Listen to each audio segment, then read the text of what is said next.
talk about another chapter in my book, Daughters of the King. Today's chapter is Rahab, and she is known as a prostitute. She's a Canaanite. Israel has just completed the Exodus wanderings, and they're about to enter the land of Canaan under Joshua. Now, we need to know a little bit more of the big story of the Exodus. Exodus starts with women. In the beginning of the book of Exodus, the women are predominant.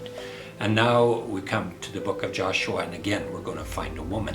So for a really good treatment on the women in Exodus, I'm suggesting that you listen to Carmen Imes' course online at a Madra about Moses, and she'll talk about the women there. Really good. So Joshua sends out these spies to go and spy the land of Canaan.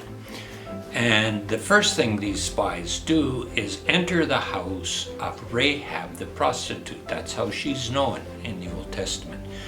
And as they're entering her house,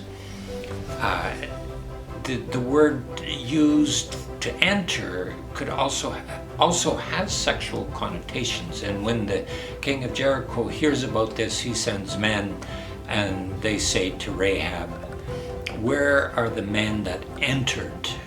So take it for the way it's written. You can have different meanings for that. But she is a prostitute. However, she hides the men and releases them over the wall at night.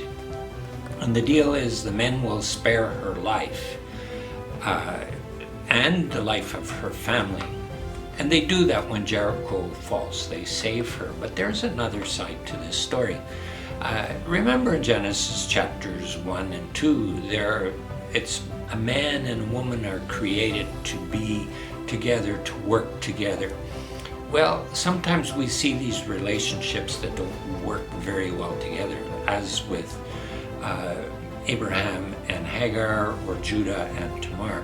And in this case, the person that's the counter story to Rahab is Achan.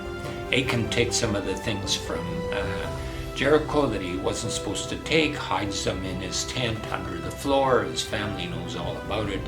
The next battle that Israel enters, they lose because of what Achan has done.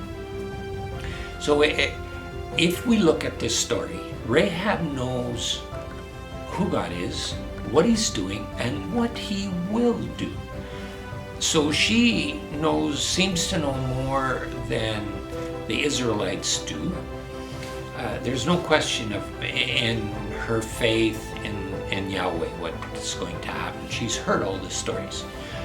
But then you have Achan, who takes the things that are forbidden and hides them, and is a cause of Israel's failing. So we need to look at these two together. Rahab the Canaanite is the faithful one. Achan, the Israelite, is not faithful and loses his life for that. He actually becomes like the Canaanites. So I encourage you to get my book. It would make a great Christmas present. You can buy it on Amazon.com, Amazon.ca, or wherever books are sold.